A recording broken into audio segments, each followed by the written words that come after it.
तो आज आपको नीम करोली बाबा के आश्रम का नाम कैंची धाम ही क्यों पड़ा, कुछ और क्यों नहीं, दिलचस्प है वजह, कब जाएं और प्रसाद क्या चढ़ाएं। चैनल को लाइक शेयर सब्सक्राइब और बेल आइकन को जरूर दबा दें, कृपया अंत तक बने रहें। उत्तराखंड में हल्द्वानी से बवाली फिर अल्मोड़ा राजमार्ग पर नीम करोली बाबा का आश्रम कैंची धाम है। इसे आध्यात्मिक मान्यताओं का केंद्र माना जाता है, लेकिन कभी आपने सोचा है कि उनके आश्रम का नाम कैंची धाम ही क्यों पड़ा, कुछ और क्यों नहीं। साथ ही जानते हैं कि कैंची धाम में श्रद्धालु कंबल क्यों चढ़ाते हैं और कैंची धाम को स्थापित करने में नीम करोली बाबा की मदद किसने की थी।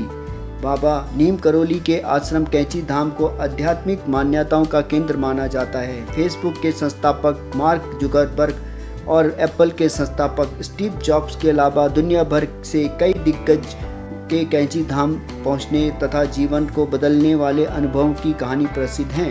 नीम करोली बाबा पहली बार 1961 में कैंची धाम आए थे। उन्होंने मित्र पूर्णानंद की मदद से 15 जून 1964 को कैंची धाम की स्थापना की थी। नीम करोली बाबा की तस्वीर को ध्यान से देखें तो ज़्यादातर में वह कंबल ओढ़े नजर आते हैं, इसीलिए श्रद्धालु कैंची धाम कंबल चढ़ाते हैं। कैंची धाम के स्थापना दिवस पर नीम करोली बाबा को श्रद्धालु मालपुए का भोग लगाते हैं। इस भोग को तैयार करने के लिए हर साल मथुरा से दर्जनों कारीगर कैंची धाम पहुंचते हैं। धाम का स्थापना दिवस हर साल 15 जून को मनाया जाता है। धाम में हनुमान जी और बाकी देवी देवताओं की मूर्तियां स्थापना भी अलग अलग वर्षों की 15 जून को ही की गई है। बाबा नीम करोली ने 15 जून की तारीख को ही कैंची धाम के प्रतिष्ठा दिवस के लिए तय किया था। उन्होंने 10 सितंबर 1973 को शरीर त्याग कर महासमाधि ले ली थी। उनके महासमाधि लेने के बाद उनके अस्थि कलश को धाम में ही स्थापित किया गया था। इसके बाद 1974 से बड़े स्तर पर मंदिर का निर्माण कार्य शुरू किया गया।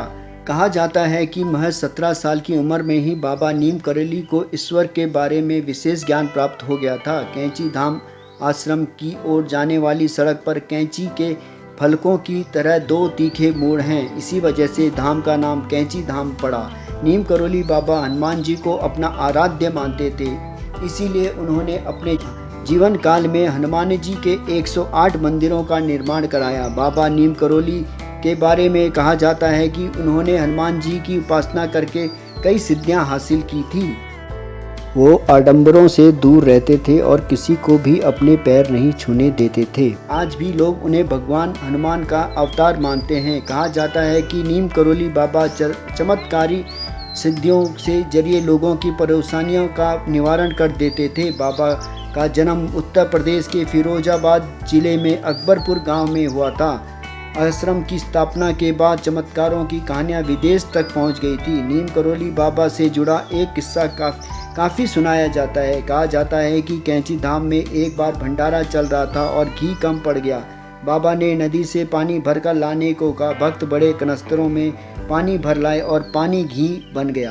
बाबा नीम करोली के चमत्कारों की कहानी में एक और कहानी काफ़ी सुनाई जाती है। कहा जाता है कि बाबा का एक भक्त गर्मी के कारण तप रहा था, उसे तेज बुखार हो गया था, शरीर का तापमान लगातार बढ़ता जा रहा था। बाबा नीम करोली ने उस भक्त को तपती धूप से बचाने के लिए बादलों की छतरी बनाकर उसे वहां तक पहुंचाया जहां उसको जाना था। कैंची धाम की यात्रा के लिए मार्च से जून का समय सबसे अच्छा है। यदि आप सर्दियों के मौसम की सुंदरता देखना चाहते हैं तो अक्टूबर के अंत से लेकर मार्च की शुरुआत तक का समय भी चुन सकते हैं। मानसून के मौसम में पूरी तरह बचें, क्योंकि यहाँ होने वाली बारिश आपकी गतिविधियों को प्रतिबंधित कर देगी। जानकारी अच्छी लगी तो चैनल को लाइक शेयर सब्सक्राइब। मुकेश 1104 कहानी वाला। धन्यवाद। जय कैंची धाम बाबा।